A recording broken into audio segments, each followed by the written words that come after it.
Good evening everyone. Debatri গ্রুপের তরফ থেকে সকল দর্শক বন্ধুকে হার্দিক শুভকামনায়।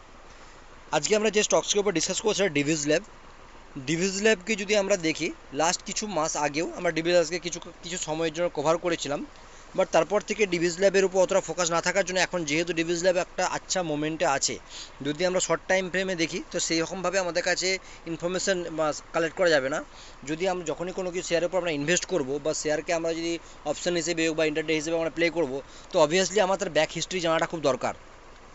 তো এক্ষেত্রে আমি যদি দেখি, তো ডিভিজ ল্যাবে যদি বড় টাইম ফ্রেমে যদি যাই আমি, তো দেখুন ডিভিজ ল্যাব মান্থ চার্টে অনেক কিছু ইনফরমেশান আপনার হাতের কাছে রেখেছে, যেটা ছোটো টাইম ফ্রেমের জন্য দেখাটা খুব চাপের। তো সেক্ষেত্রে আমরা যদি দেখি ডিভিজ ল্যাব ম্যাক্সিমাম টাইম 3300 একটা রাউন্ড ফিগার যদি ধরে নিই আমি, এই লেভেল থেকে ম্যাক্সিমাম টাইম সাপোর্ট নিয়েছে। সাপোর্ট নেবার পরে ওয়ান সাইড র্যালি কন্টিনিউয়াসলি হয়ে যাচ্ছে ডিভিজ ল্যাবের মধ্যে। তো দেখুন এর যে লাইফ টাইম হাই ছিল 5425, এর আগে 2021 লাইফ টাইম হাই ছিল 5425, যে করোনার টাইমেতে একটা ফার্মা সেক্টরে বা কোনো ল্যাব সংক্রান্ত কোনো স্টকের তার মধ্যে আচ্ছা খাসা গ্রোথ দেখা দিয়েছিল। বাট 2024-এ সমস্ত স্টকসেরই প্লাস ইন্ডেক্সের সাথে সাথে সকলে ব্রেকআউট কমপ্লিটলি হচ্ছে। তো ডিভিজ ল্যাব কেন পিছনে থাকবে?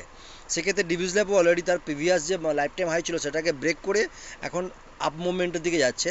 তো এক্ষেত্রে ডিভিজ ল্যাব যেহেতু অপশনে আছে, তো আমরা যদি অপশনেরটাকে যে আমরা যদি চেক আউট করার চেষ্টা করি, তো সেপ্টেম্বর মাসের যে ডিভিজ ল্যাবের মধ্যে যে হালচাল দেখা যাচ্ছে, যদি শর্ট টাইম ফ্রেমে আমরা এই সময় আমরা চেক আউট করার চেষ্টা যদি করি, দেখুন 1 আওয়ার টাইম ফ্রেমেতেও ডিভিজ ল্যাব একটা প্রাইস অ্যাকশন প্যাটার্নকে ক্রিয়েট করতে করতে যাচ্ছে। সেটা আমরা যদি কন্টিনিউয়াসলি আমরা যদি ফলো করার চেষ্টা করি, আপনাদের বোঝাতে পারবো। দেখুন ডিভিজ ল্যাব নিচের এই সাপোর্ট লাইনটাকে সাপোর্ট নিচ্ছে, আপ সাইডে যাওয়ার চেষ্টা করছে। ক্লিয়ার? তো এই জায়গাতে আপনি যদি এই মুহূর্তে ডিভিজ ল্যাবকে যদি একবার চেক আউট করার চেষ্টা করেন, আমি বলবো একবার একটুখানি ওয়েট করে যান।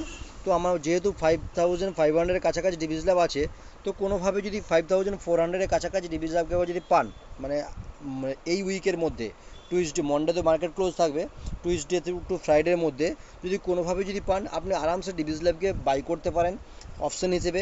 বাই করে আপনার ক্যাপিটালের বা রিস্ক ম্যানেজমেন্ট হিসেবে, তো কীভাবে কতই বাই করবেন কী করবেন, এটা আপনার পুরোপুরি মানি ম্যানেজমেন্ট আপনার হওয়া দরকার। তো এক্ষেত্রে আমার মনে হয় আপনি সুযোগ পেলে ডিভিজ ল্যাবকে একবার 5400-এর কাছে এক্সিকিউট করতে পারেন। তারপর আপনি একটা টাইম দিন, সেপ্টেম্বর এক্সপায়ারির মধ্যে, সেপ্টেম্বর 2024 যে এক্সপায়ারি আছে, সেই এক্সপায়ারির মধ্যে আমি আশা করছি 5600 প্লাস, মানে প্রায় আপনার এন্ট্রি লেভেল থেকে 200 পয়েন্ট আপ ডিভিজ ল্যাবের মধ্যে একটা প্রবণতা দেখা যেতে পারে। হতে পারে কি 5400 আর না আসে, এরকমও হতে পারে, এই নয় যে আসতে হবে তার কোনো মানে নেই। তার আগেও দেখা গেলে হয়তো 5600 থেকে 5900-এর মধ্যে ডিভিজ ল্যাব নিজেকে প্রেজেন্ট করে দিল। করাটা কোনো অসম্ভব কিছু নয়, কারণ এর মধ্যে সেই ক্ষমতা বা সে ক্যালি আছে নিজেকে একদিনে 3-4% আপ মুভমেন্ট দেওয়ার মতো। তো সেক্ষেত্রে আমি বলবো আপনারা একটু এর উপর ফোকাস রাখতে পারেন। আগামী দিনে ডিভিজ ল্যাব আপনাকে ভালোভাবে একটা প্রফিটেবল বানিয়ে দেবে।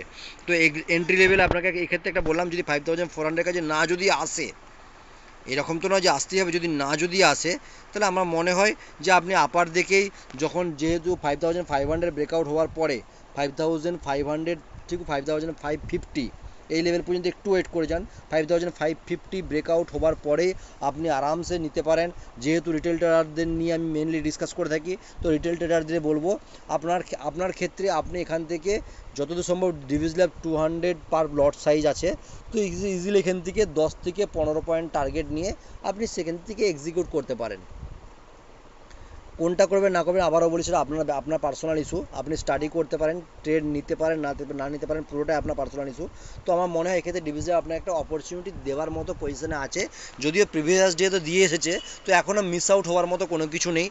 আর এরপরেও যদি আপনার মনে হয় না ডিপের দিকে আসতে পারে, তো আমি বলবো সেক্ষেত্রে ডিপের দিকে অবশ্যই একবার আসতে পারে। আপার লেভেলে প্রফিট বুকিং ছোটোখাটো হতেই পারে, ভয় পাওয়ারও কিছু নেই। তো যদি ডিপের জন্য ওয়েট করার দরকার পড়ে, আপনি ডিপের জন্য ওয়েট করুন।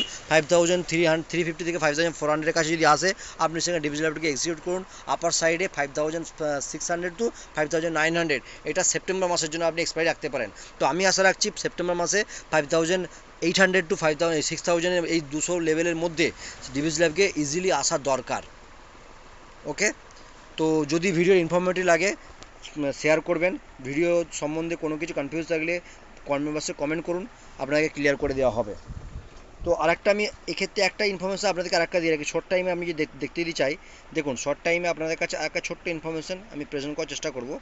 দেখুন ডিভিস ল্যাব আপ মুভমেন্টে প্রাইস অ্যাকশন বানিয়ে বানিয়ে যাচ্ছে। দেখুন তার আগে দেখুন ডিভিস ল্যাবকে আমি যদি মার্কিং করার চেষ্টা করি, এই জায়গাটা দেখুন এত ইজিলি আমার মনে হয় না ডিভিস ল্যাব এত তাড়াতাড়ি, মানে এই জায়গাটা কোথায় দাঁড়াচ্ছে 5400 থেকে 5440 ধরে নিন, মানে কারেন্ট লেভেল থেকে অলমোস্ট 60 পয়েন্ট টু 90 পয়েন্ট, এই লেভেলটাকে এত ইজিলি 15 মিনিট ক্যান্ডেল দেখে আমি বলছি আপনাকে, এত ইজিলি ডিভিস ল্যাব নিজেকে ব্রেকডাউন করতে দেবে বলে মনে হয় না। তো আপার সাইড থেকে ছোটোখাটো একটা প্রফিট বুকিং আসলে ভয় পাবার কিছু নেই। আমি প্রেফার করব 5370 টু 5400 এই লেভেলে আসলে একটা কল সাইডে এন্ট্রি নেবার জন্য বা আপনাদেরকে স্টাডি পারপাসের জন্য আমার ফ্রি টেলিগ্রাম গ্রুপে আমি চেষ্টা করব আপনাদেরকে যদি সুযোগ পাই একটা স্ক্রিনশট আপনাদেরকে প্রেজেন্ট করার জন্য, যেটা হয়তো আপনাকে কনফিডেন্স অ্যান্ড কনভিকশন দিয়ে রাখবে যে আপনি আপনার অ্যানালাইসিসকে কাজে লাগিয়ে যদি কোনোরকমভাবে এইখান থেকে 1500 থেকে 2000 টাকা ইজিলি আপনি এখান থেকে প্রফিট করে বেরাতে পারেন। ওকে, থ্যাংক ইউ সো মাচ।